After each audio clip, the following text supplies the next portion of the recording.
Este estudo explora a narrativa de Agar, uma figura bíblica frequentemente esquecida, mas profundamente significativa. Ao examinar seus encontros com Deus descritos em Gênesis 16 e 21, vemos como suas experiências no deserto refletem desafios que vão além do físico, abordando também questões espirituais e emocionais. A história de Agar não é apenas sobre sobrevivência, mas sobre transformação interior e a descoberta do cuidado divino em meio às circunstâncias mais difíceis. Esta análise busca destacar a importância dessa transformação para que possamos compreender melhor as respostas de Deus diante das dificuldades da vida. Agar, a escrava egípcia de Sara e mãe de Ismael, tem um papel bastante singular na Bíblia, ainda que muitas vezes esquecido. Ela foi a primeira escrava fugitiva, a primeira mulher na família de Abraão a conceber e dar à luz um filho, e a primeira escrava a ser libertada. No entanto, há algo ainda mais impressionante sobre Agar: nenhuma outra mulher nas Escrituras ouviu a voz de Deus duas vezes. Ela não é apenas a primeira a ter uma epifania duas vezes, mas também a única mulher na Bíblia a passar por essa experiência. Em Gênesis 21, depois que Agar e Ismael foram expulsos do acampamento de Abraão, encontramos sua segunda epifania. Mas é interessante comparar essa passagem com a primeira epifania em Gênesis 16. Naquela ocasião, Agar, fugindo da opressão de Sara, foi encontrada por um anjo perto de uma fonte no deserto. Ele perguntou: Agar, serva de Sarai, de onde você vem e para onde vai? A cena sugere uma situação cotidiana, quase mundana, diferente do que encontramos em Gênesis 21, onde o anjo chama Agar diretamente do céu. Apesar das diferenças, há uma semelhança: Agar está no deserto em ambas as ocasiões. Se alguém fosse dramatizar essa história, o cenário seria praticamente o mesmo. Mas o que realmente mudou? A primeira diferença é que, agora, Agar não está sozinha, Ismael está com ela. Isso altera completamente a dinâmica.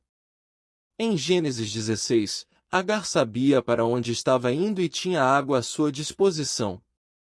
Ela estava em desespero, mas não percebia o quanto pior sua situação poderia ficar.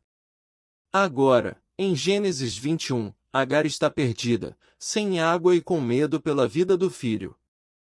O que aconteceu? Estar com Ismael trouxe uma responsabilidade adicional que provavelmente a deixou mais ansiosa e insegura, o que pode ter contribuído para que ela se perdesse. A pressão de cuidar de seu filho a fez sentir-se sobrecarregada e desorientada, mesmo no deserto que antes conhecia tão bem. Por quê? Por que não se pode simplesmente viver como os outros? Por que aquilo que parece ser uma vida comum e alcançável para o mundo é tão distante para os israelitas, os escolhidos? Por que a história de Israel tem sido repleta de sofrimento e angústia nos últimos 2 milênios, uma jornada de lágrimas, sangue e destruição? Por que, eu perguntava? Por que o povo que o Senhor escolheu tem que enfrentar dores tão inimagináveis? Deus tem respondido a essas perguntas através dos livros que Ele me inspirou a escrever. Hoje, quero compartilhar alguns pensamentos sobre Agar, afinal, ela é a mãe de Ismael. Mesmo sabendo que muitos árabes não se consideram descendentes de Ismael, acredito que há uma base bíblica e espiritual que ajuda a entender a complexa realidade em que vivemos, e Agar é um ponto relevante para começarmos essa reflexão. Agar, a serva egípcia de Sara e mãe de Ismael, tem um papel singular, embora frequentemente esquecido, na Bíblia.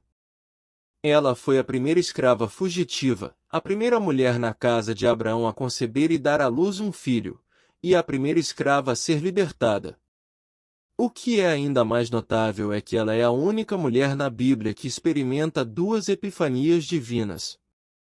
Em Gênesis 21, após Agar e Ismael serem expulsos do acampamento de Abraão, lemos sobre sua segunda experiência com Deus, mas essa cena é significativamente diferente da primeira epifania em Gênesis 16, quando ela fugiu para o deserto e foi encontrada por um anjo perto de uma fonte. Agora, em Gênesis 21, Agar não está sozinha, e as circunstâncias são muito piores. Ela está com seu filho, Ismael, e ambos estão sem água, literalmente morrendo de sede no deserto. Essa diferença entre os dois episódios é fundamental. Em Gênesis 16, Agar estava desesperada, mas não em perigo de vida. Ela conhecia o caminho, estava perto de uma fonte de água, e não clamou a Deus por ajuda, pois acreditava que podia lidar com a situação. No entanto, em Gênesis 21, ela está perdida, sem água e teme pela vida de seu filho. A pressão de cuidar de Ismael torna a situação ainda mais desesperadora. Aqui, vemos uma Agar diferente. Em Gênesis 16, ela era teimosa e resoluta. Agora, é uma mãe frágil, angustiada, lutando para salvar a vida de seu filho. Deus responde a essa nova circunstância de maneira diferente também. Em Gênesis 16, o Senhor não mudou as circunstâncias de Agar, mas transformou seu coração, dando-lhe a paz que ela tanto precisava.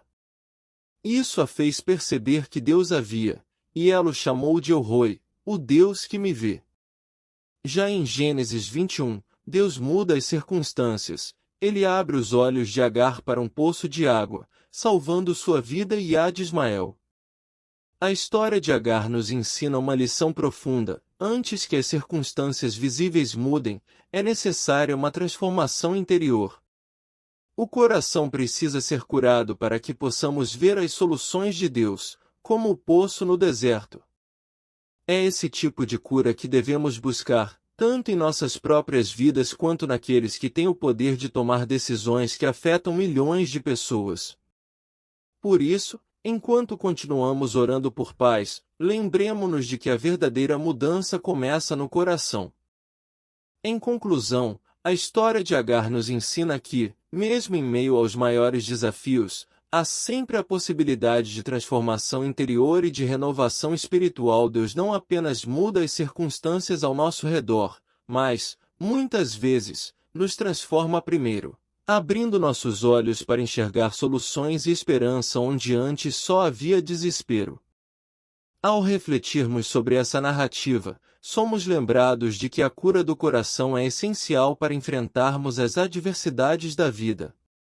Agradeço por acompanhar este estudo e espero que ele tenha trazido novas perspectivas e inspiração para sua jornada espiritual. Que possamos continuar orando e buscando paz para nossos corações e para o mundo ao nosso redor.